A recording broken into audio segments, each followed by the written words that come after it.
Students, आज हम पाठ 2 अपना काम खुद करो से संबंधित पाठ्य पुस्तक का कार्य पूर्ण करेंगे। देखिए, हमने इस पाठ में ये सीखा कि हमें अपना कार्य स्वयं करना चाहिए। कोई भी दूसरा व्यक्ति आकर हमारा कार्य पूरा नहीं करता है।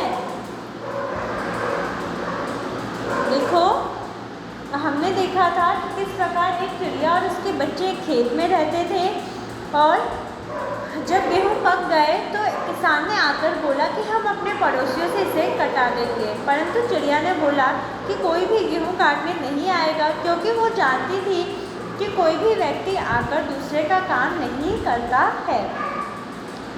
फिर जब अगले दिन उसने ये बोला कि अब अपने भाई से आकर बोलूँगा, तो भी चिड़िया ने बोला कि वो मना कर देगा कि मेरे अपने खुद के बहुत काम है। जब अंत में किसान ने बोला कि अब हमें खुद ही काटने पड़ेंगे, तब चिड़िया ने बोला कि हाँ, अब वो ज़रूर आएंगे गेहूँ काटने। तो चिड़िया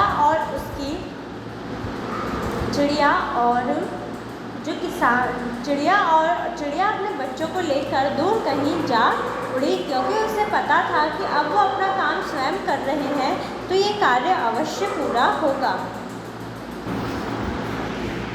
तो बच्चों, आओ इससे संबंधित हम पाठ्य पुस्तक के जो वो कार्य है वो पूर्ण कर लेते हैं। देखो, पहला क्या है कि बहुविकल्पीय प्रश्न। ठीक, सही उत्तर के सामने सही का निशान लगाओ। सही उत्तर के सामने सही का निशान लगाओ। बहुविकल्पी मतलब क्या होता है कि ऐसे प्रश्न जिसके बहुत सारे विकल्प हो। आपको क्या करना है, आपको प्रश्न को पढ़ना है, इनके विकल्प को देखने हैं और जो विकल्प सही हो उस पर सही का निशान लगाना है।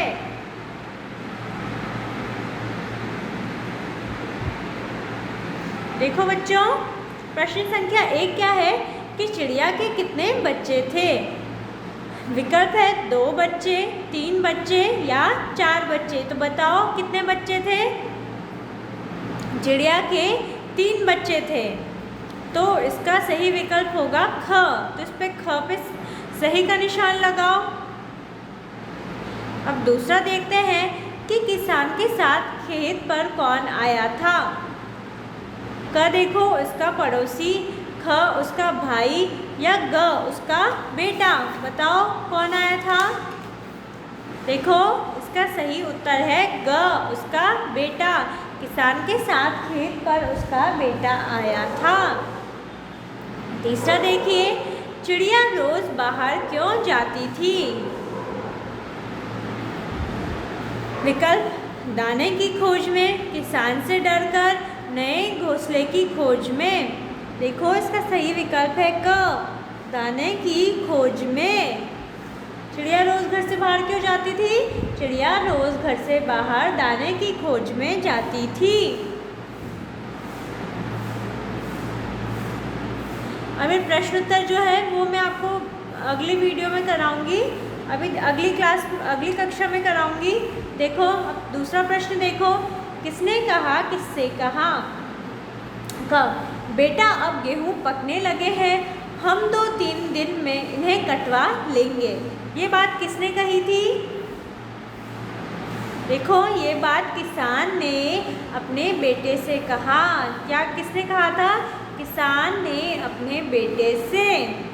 ख देखो, बच्चों तुम इतने डरे हुए क्यों हो। ये बात किसने कही थी। ये बात चिड़िया ने अपने बच्चों से कहा। किसने कहा था, चिड़िया ने अपने बच्चों से। क्यों, क्योंकि जो बच्चे थे उन्होंने किसान और उसके बेटे की बात सुन ली थी और वो सुनने के बाद वह बहुत डर गए थे। तो उनको देखकर उनकी माँ ने कहा कि बच्चों तुम इतने डरे हुए क्यों हो। ग देखिए, अब हमें ये गेहूँ खुद ही काटने पड़ेंगे। ये बात किसने कही थी। बताओ कि अब हमें ये गेहूँ खुद ही काटने पड़ेंगे। देखो बच्चों, ये बात किसान ने अपने बेटे से कहा था। किसने कहा था, किसान ने अपने बेटे से। किसने और किससे कहा था? किसान ने तो कहा था, और किससे कहा था? अपने बेटे से। अब तीसरा देखिए, सही वाक्य के सामने सही और गलत के सामने गलत का निशान लगाओ। तो देखो, वाक्य पढ़ना है और यदि वाक्य सही है तो उस पर सही का निशान, और यदि वाक्य गलत है तो उस पर गलत का निशान लगाओ। देखो देखो कि खेत में चिड़िया और उसके बच्चों को कोई देख नहीं सकता था। ये वाक्य सही है बच्चों या गलत? ये वाक्य बिल्कुल सही है। क्यों? क्योंकि जो गेहूं की फसल थी वो अब और बड़ी हो चुकी थी, इसलिए खेत में कोई भी बच्चा, मतलब कोई भी व्यक्ति चिड़िया और उसके बच्चों को नहीं देख सकता था। ख देखिए कि चिड़िया के बच्चे उड़कर कहीं जा नहीं सकते थे। क्या ये वाक्य सही है? हाँ, ये वाक्य बिल्कुल सही है कि चिड़िया के बच्चे कहीं भी उड़कर जा नहीं सकते थे क्योंकि वो छोटे थे।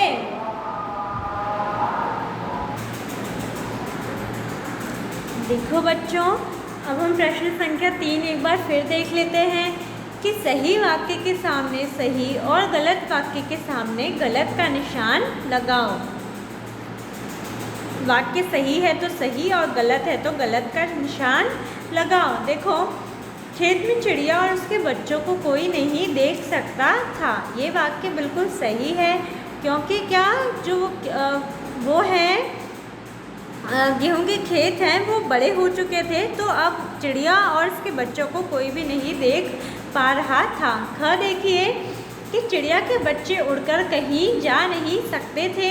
हाँ, ये वाक्य बिल्कुल सही है कि जब सर्वप्रथम आया था किसान और उसका बेटा, तब चिड़िया के बच्चे कहीं भी उड़कर जाने में असमर्थ थे।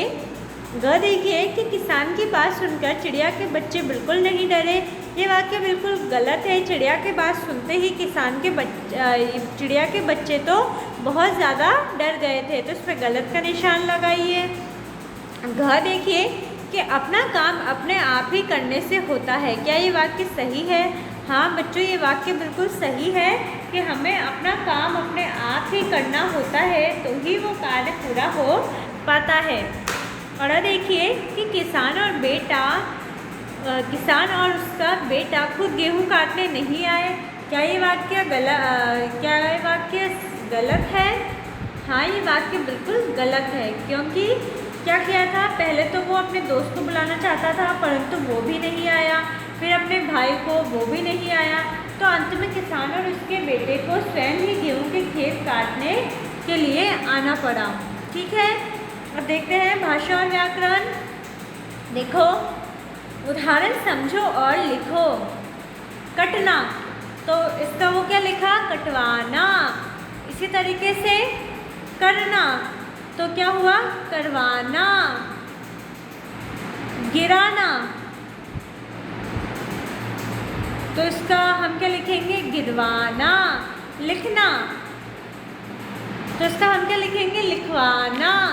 पढ़ना, इसका हम क्या लिखेंगे? पढ़वाना। मारना, इसका हम क्या लिखेंगे? मरवाना। सुनाना, इसका हम क्या लिखेंगे? सुनवाना। रखना, इसका हम क्या लिखेंगे? रखवाना। देखिए, काटना, करना, गिराना, लिखना, पढ़ना, मारना, सुनाना, रखना, ये सारे कार्य ऐसे हैं जो हम खुद करते हैं तो उपयोग में हो, तो ये शब्द उपयोग होते हैं। और कटवाना, करवाना, गिरवाना, लिखवाना, पढ़वाना, मरवाना, सुनवाना और रखवाना, ये शब्द ऐसे हैं जब हम दूसरों से कोई कार्य कराते हैं तो उपयोग में होते हैं। जैसे मैंने उससे गेहूँ कटवाए या मैं उससे गेहूँ कटवाऊँगा। ठीक है, तो ये क्या हो गया? ये शब्द ऐसा हुआ कि हम दूसरे से कार्य कराते हैं तो उपयोग में आते हैं। दूसरा देखिए, ऊपर दिए गए शब्दों में से सही शब्द भरकर वाक्य पूरे करो। देखो, मैं अपने बाल कटवाना चाहता हूँ। क्या करवाना चाहता हूँ? मैं अपने बाल कटवाना चाहता हूँ। ख देखिए, उसे तुमसे एक काम रिक्त स्थान है, तो काम हम करवाएंगे, तो हम क्या लिखेंगे? करवाना। ग देखो, सीमा को ये पत्र रिक्त स्थान था। सीमा को ये पत्र क्या करना था? लिखवाना था। तो इस प्रकार बच्चों हमने इस पाठ में संबंधित जो भी पुस्तक का कार्य है वो पूरा कर लिया। आप भी अपनी पुस्तक में कार्य पूरा कीजिए। धन्यवाद।